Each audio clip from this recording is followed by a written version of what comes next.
Rasulullah datang letak kepalanya atas riba, sembang-sembang bergurau sallallahu alaihi wasallam. Rasulullah menghargai isteri, mengembirakan isteri.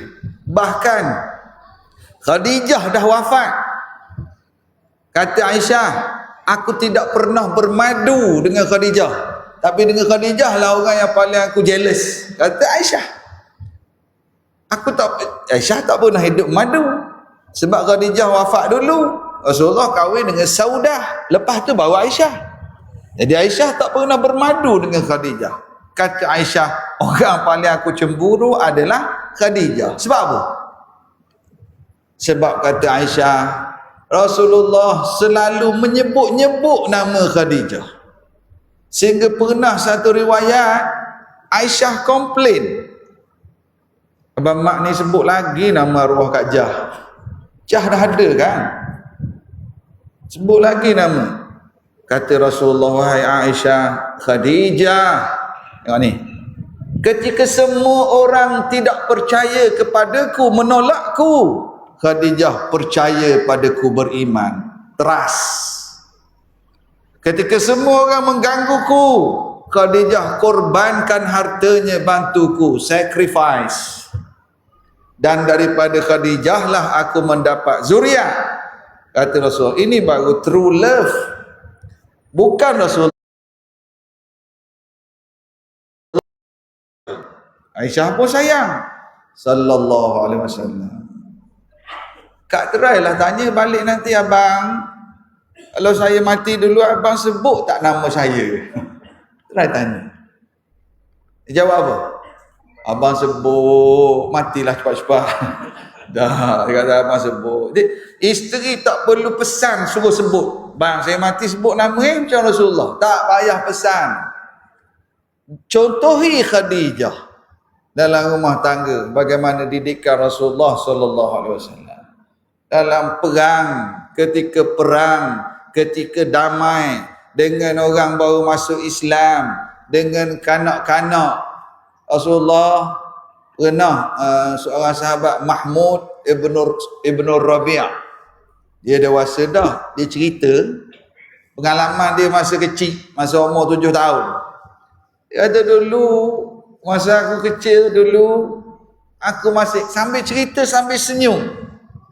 Masa aku masih kanak-kanak dulu, aku sedang berwuduk, Rasulullah berwuduk di sebelahku. Tiba-tiba masa dia umur 6 tahun, 7 tahun, tiba-tiba Rasulullah masukkan air ke dalam mulut baginda, lalu baginda pun, kita panggil apa? Dia bukan sembuh, dia budak 7 tahun. Rasulullah tiba-tiba pergi kat budak. Dia ni masa dewasa, dia cerita, masa cerita tu pun senyum, teringat kenangan indah dengan Rasulullah sallallahu alaihi wasallam. Tapi tuan-tuan jangan silap faham. Kan nanti esok nak sembahyang zuhur kat office, CEO ada sebelah. Dia bukan sunat sembuh orang kat sebelah, sunat bergurau dengan budak. Bukan sunat sembuh air kat orang sebelah, sunat bergurau dengan anak-anak kecil sallallahu alaihi wasallam. Rasulullah. Dan tuan-tuan, tajuk beri pada saya berkait dengan akhlak Rasulullah. Ada satu hadis yang subhanallah sangat-sangat menarik.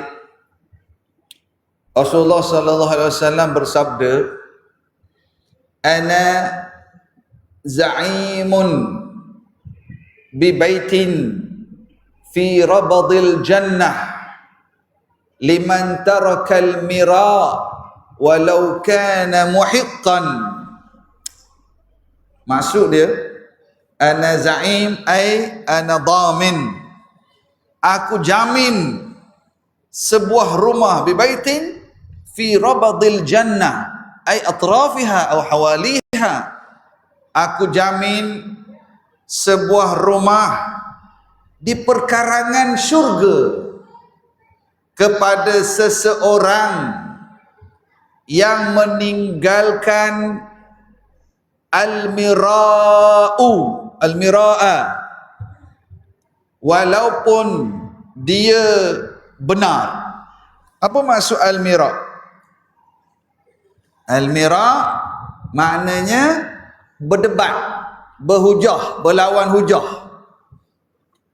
Saya ulang balik. Rasulullah kata, aku jamin sebuah rumah di perkarangan syurga kepada seorang yang meninggalkan berdebat, berhujah, berlawan, walaupun dia itu benar.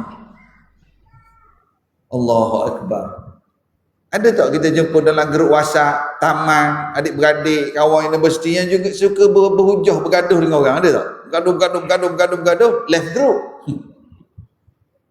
Kadang-kadang di pejabat, kadang-kadang sama-sama datang, dia ni kerja suka berhujah dengan orang. Lawak. Asyik. Dia panggil argue. Dia suka berhujah. Rasulullah SAW sebut, aku jamin sebuah rumah di perkarangan syurga bagi orang yang meninggalkan berdebat, berhujah, berlawan ni, walaupun dia tu benar. Sebab dia faham, berhujah, berlawan berakhir dengan apa? Walaupun menang hujah, kalah hujah, dia akan berakhir dengan hati jadi semakin jauh. Isu apa tuan-tuan? Isu ekonomi. Balah isu ekonomi. Atau apa? Isu apa? Ni musim Maulidur Rasul, ada orang suka bergaduh ni. Tak payah bergaduh, dah lah datang masjid, tak ramai yang datang pun duduk bergaduh lagi. Hidup pelawak. Kata Rasulullah, ada orang ditinggalkan, tak apalah, aku tak nak bergaduh, ambil kat kau lah. Walaupun dia yang benar. Liman tarakal mira walau kana muhiqqan. Dia tak nak bergaduh. Dalam bab politik, balah tak habis-habis. Dalam bab urusan berniaga, dalam bab online, dalam bab kampung perumahan, tak ada. Biasanya kalau berdebat antara suami dengan isteri, siapa menang? Antara suami dengan isteri kalau berlawan, abang begini bang, siapa menang? Siapa yang mengalah? Maknanya suami dapat jaminan rumah di perkarangan syurga. Lalu isteri berkata, sebab itulah ustaz, saya tak mengalah. Saya nak suami saya dapat syurga, dapat rumah di perkarangan syurga. Sebab tu saya menang. Dah puan nak duduk kat mana? Saya tumpahlah rumah suami saya. Menang dia juga. Kan? Tak tahulah siapa menang, siapa kalah. Dia, ada satu pepatah Arab. Cuba tuan-tuan sebut ikut saya. Kambing, sekali lagi. Ni pepatah Arab ni, nak suruh hafal terus malam ni. Kambing walaupun terbang. Ingat ni, akan ingat ni sebab sebut kuat. Ada dua orang kawan bersahabat. Dia berjalan kat satu kawasan lapang. Dia nampak dari jauh tu ada lembaga kecil warna hitam bergerak-gerak. A kata burung. B kata tak, kambing. Jom dekat sikit. Dekat. B kata burung tu. A kata burung. B kata tak, kambing. Jom dekat lagi. Dekat lagi semakin jelas dah gerak. A kata burung kan. B kata tak, kambing. Pergi dekat lagi. Terbang. Aku kata dah burung. B kata kambing walaupun faham tak cerita ni? Ada tak tuan-tuan jumpa manusia yang dia ni jenis kambing walaupun terbang? Kerah. Orang Terengganu kata kerah keng. Pepatah Melayu sebut menegakkan benang, nak tegak macam mana benang? Kambing walaupun terbang, anzah walau tarat. Jelas dah terbang. Kata dah burung, tak, kambing walaupun terbang. Kalau ada yang perangai gini, dia ni bos di syarikat, stres lah orang bawah. Kalau ada yang begini ketua organisasi, nak ikut dia je. Sedangkan akhlak Rasulullah sallallahu alaihi wasallam macam mana? Nak perang Badar, Rasulullah kata, okey kita berhenti kat sini buat kemah. Depan tu ada sumber air, depan lagi medan perang. Dah keluar arahan. Tiba-tiba Khabbab bin Arad datang. Rasulullah pilih tempat ni ada wahyu ke ataupun strategi? Rasulullah kata tak ada wahyu. Ni strategi aku, depan tu ada air, depan sana kita perang. Lalu Khabbab kata, wahai Rasulullah, cadangan saya kita ke depan lagi biar air belakang kita. Depan sana medan perang, musuh. Jadi musuh tak boleh nak akses sumber air, oasis.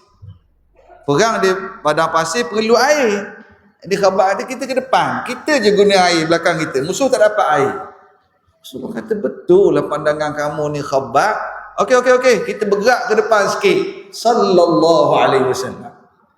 Maknanya bukan jenis kambing walaupun terbang. Rasulullah kata betul.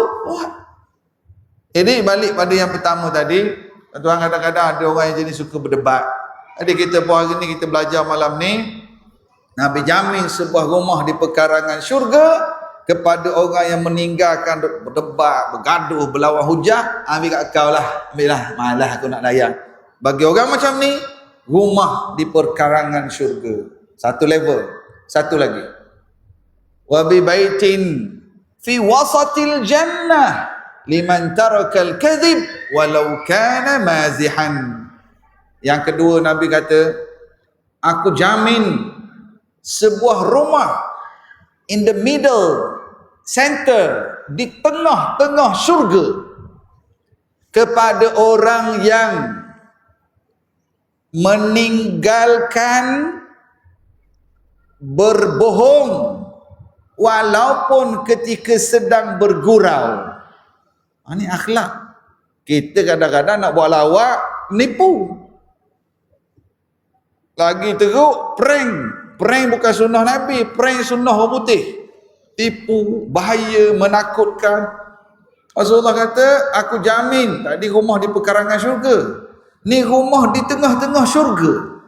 Bagi orang yang meninggalkan menipu walaupun sedang bergurau. Tuan-tuan, kadang-kadang kita ajar anak-anak cucu kita menipu. Baby tu anak tu duduk menangis, diam. Nak aiskrim tak? Nak aiskrim tak? Kawan tu senyap, berhenti menangis. Tak dapat aiskrim. Tipu. Kalau abangah study elok-elok, kalau dapat nombor 1, nombor 2, nombor 3, dapat basikal. Study kawan tu dapat nombor 2. Dapat gambar je basikal. Dia jadi tak percaya pada ayah dia. Dan dia belajar menipu indirectly. Rasulullah kata, ni, menipu, jangan menipu tuan-tuan. Jangan menipu. Kita kalau ada kawan, kalau ada staff, pasangan, salah river kereta langgar pagar, kita boleh maafkan. Staff kita kalau ada buat silap apa-apa, tak apalah, rugi sikit, boleh maaf. Tapi kalau menipu dalam hidup ni, tipu, jangan tipu. Tipu ni kesan dia besar. Dia akan menghancurkan trust. Orang putih sebut apa? Trust like a glass. Once broken, apa? Consider soul. Consider soul. Once broken, it will never be the same again. Kepercayaan seperti kaca, seperti gelas, seperti cermin. Kalau pecah, kita ambil gam, kita ambil selotip, dia takkan sama dengan asal tu. Kita ambil gelas yang pecah, kita gam, tak sama dengan asal. Trust is like a glass. Once broken, it will never be the same again. Lepas tu Rasulullah ni, yang gelarkan Rasulullah Al-Amin siapa? Siapa yang gelar Rasulullah Al-Amin? Dapat anugerah dari pihak mana? Gelaran Al-Amin itu masyarakat beri. Maknanya itu pengiktirafan masyarakat. Kerana sifat benar Rasulullah sallallahu alaihi wasallam. Jangan menipu tuan-tuan. Nak meniaga, tipu. Scammer. Order lain, barang sampai tak macam yang dia kempen. Kan? Jangan tipu. Saya pernah sekali ceramah Pahisyak tu, AJK Masjid ajak pergi restoran 7-8 orang makan. Kat sebelah saya pengurusi masjid, depan saya SU masjid. Order sementara tunggu makanan sampai sembang. SU masjid telefon dia bunyi. Yang abang kat masjid lagi ni dengan ustaz. Saya tengok muka dia. Ji, mana? Abang kat restoran tempat ustaz makan je. Maknanya dia selalu sangat tipu bini ni. Tu baru SU masjid, bukan yang masbuk sah belakang. SU masjid. Bukan masjid ni lah. Allahu Akbar. Maknanya dia sudah terbiasa menipu. Tuan hati-hati. Rasulullah ingatkan, bak tipu ni orang yang suka menipu, akhirnya Allah akan cop atas dahi dia tu kadzab, penipu. Bukan makna cop tu ada tulisan, tak. Sehingga orang tengok, kalau dia ni cakap, tak boleh makan, dengar boleh ya. Dia janji nak datang pukul 9. Jangan. Sehingga ada manusia, kata Rasulullah, dia ni memang dah dicop oleh Allah. Sehingga orang tengok muka dia, dia cakap apa pun, tak boleh makan. Na'udzubillah. Jadi Rasulullah kata, ada orang, Rasulullah kata, aku jamin rumah di pertengahan syurga kepada orang yang meninggalkan menipu walaupun sedang bergurau. Kan ada banyak kisah Rasulullah bergurau. Seorang makcik datang jumpa Rasulullah. Rasulullah, tolong doa saya masuk syurga. Rasulullah kata, makcik, orang tua tak ada dalam syurga. Menangis kawan tu. Kenapa makcik menangis? Dan Rasulullah kata orang tua tak ada dalam syurga. Ya makcik nanti masuk syurga usia muda balik 30-an. Dalam syurga semua jadi muda balik. Baru dia senyum balik. Bergurau tapi tidak bohong. Ada seorang lelaki, dia nak musafir jauh, barang banyak, jumpa Nabi. Rasulullah, saya nak berjalan jauh ni, boleh tak bagi unta seekor kat saya? Rasulullah kata, bolehlah, aku bagi anak unta. Alah Rasulullah, barang banyak, jalan jauh. Rasulullah kata, semua unta adalah anak unta. Maknanya aku akan bagi anak unta yang dah besar. Tak faham lagi. Nabi kata semua unta adalah anak unta, maknanya aku beri anak unta tapi besar dah. Bergurau tapi tak bohong. Pernah berlaku satu penyakit tersebar dekat Madinah. Penyakit ada bintik-bintik putih di mata hitam. Penyakit. Jadi tahun kan, pada umur 40 sampai 63 ni pun kita jawab azan ni. Rasulullah sebut, siapa yang dengar azan, dia jawab satu-satu. Dan diakhiri dengan doa, Allahumma rabba hadhihi da'wati tamah salatul qa'imah sehingga akhir. Hallat lahu syafa'ati. Layaklah baginya untuk dapat syafaatku.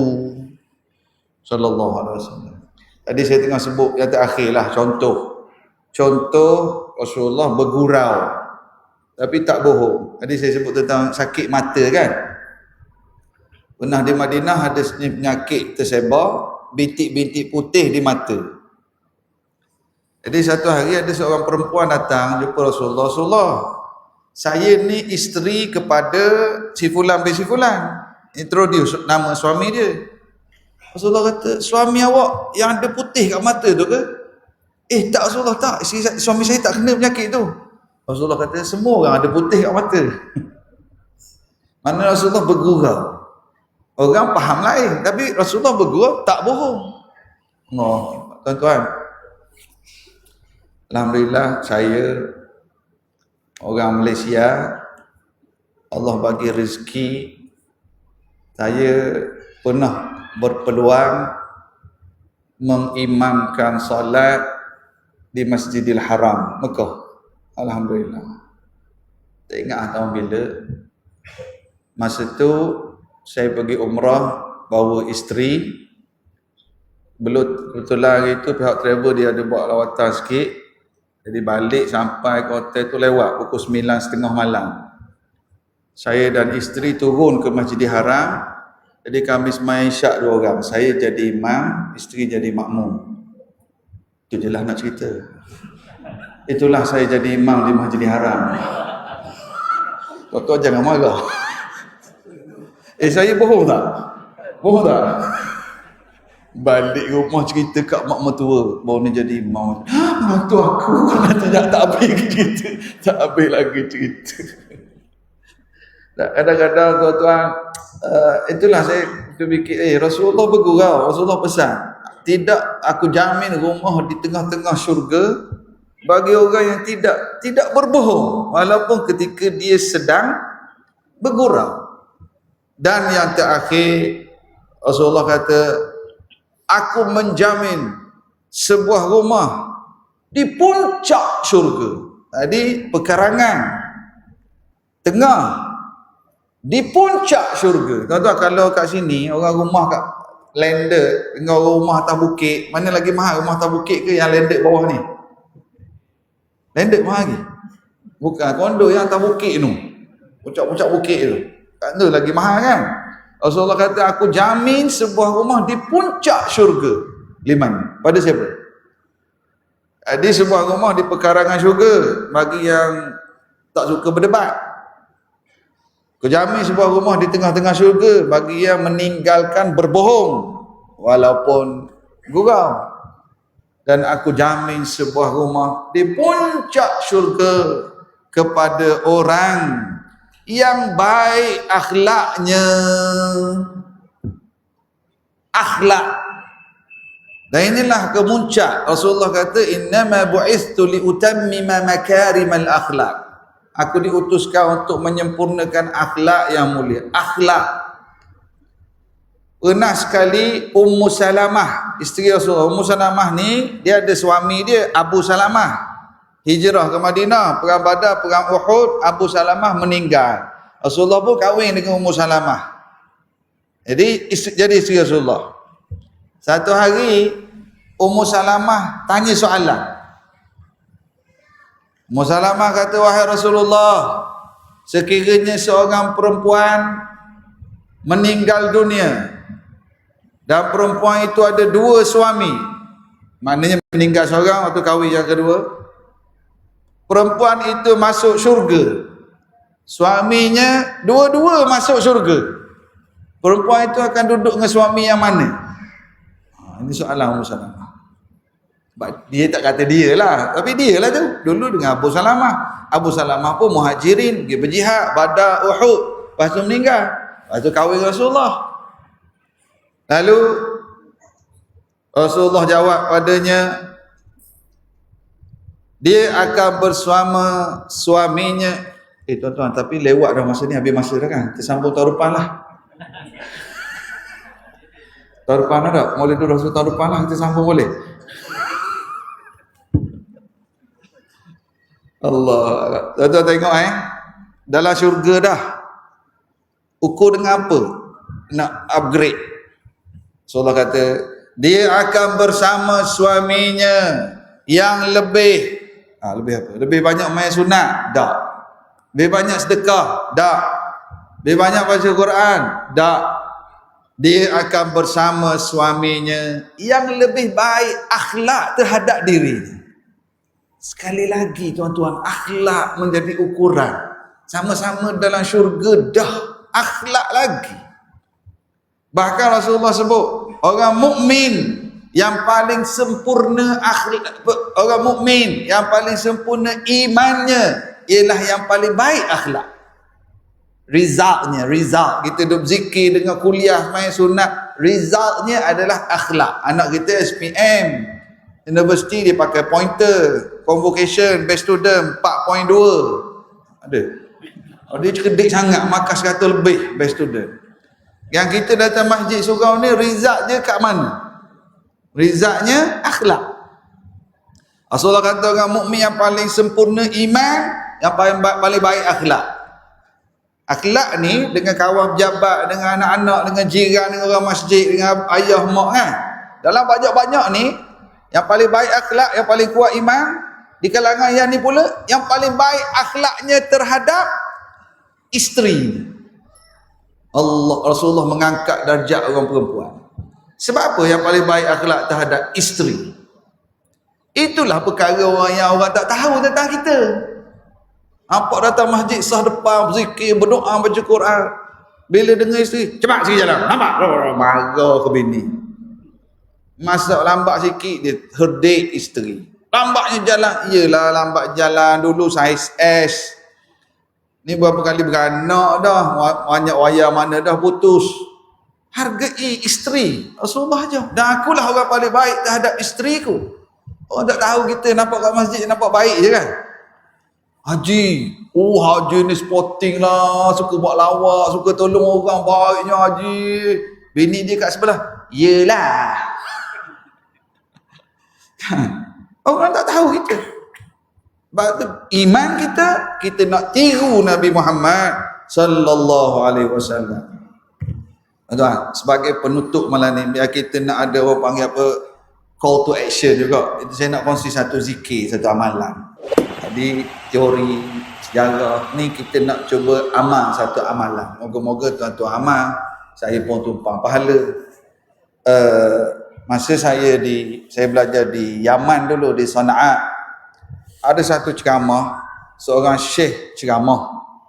Omailah orang penuh masjid besar gini lah. Jadi di hujung ceramah tu syekh pesan, balighu anni walau ayah. Sampaikan, kamu dengar ceramah aku sejam lebih ni, sampaikan walaupun satu ayat. Syekh pesan, semua yang hadir, apa-apa yang saya sampaikan ini, sampaikan walaupun satu ayat, sampaikan. Syekh pesan. Jadi ada seorang pakcik ni, dia dengar Syekh ceramah dan dia ingat satu perkara je. Syekh sebut satu hadis. Yang pakcik ingat dalam banyak-banyak, dia ingat hadis ni je. Hadis ni dalam Sahih Bukhari. Rasulullah sallallahu alaihi wasallam bersabda, kalimatani khafifatani 'alal lisani thaqilatani fil mizani habibatani ila rahmani subhanallah wa bihamdihi subhanallahil azim. Pakcik ni dia ingat ni je. Apa maknanya? Dua kalimah ringan di lidah, berat pahalanya dan disukai oleh Ar-Rahman. Apa dia dua kalimah tu? Subhanallah wa bihamdihi subhanallahil azim. Pakcik itu ingat ni je. Tuan-tuan, cuba ikut saya sekali ikut saya sebut dan ikut saya buat. Dua kalimah, cuba sebut. Buat gini. Ringan di lidah. Kak, buat Kak. Sekali lagi. Dua kalimah ringan di lidah, berat pahala, disukai oleh Ar-Rahman. Apa dia? Subhanallah wa bihamdihi subhanallahil azim. Sekali lagi, repetition is mother of knowledge. Sekali lagi, ikut saya. Dua kalimah ringan di lidah, berat pahala, disukai oleh Ar-Rahman. Subhanallah wa bihamdihi subhanallahil azim.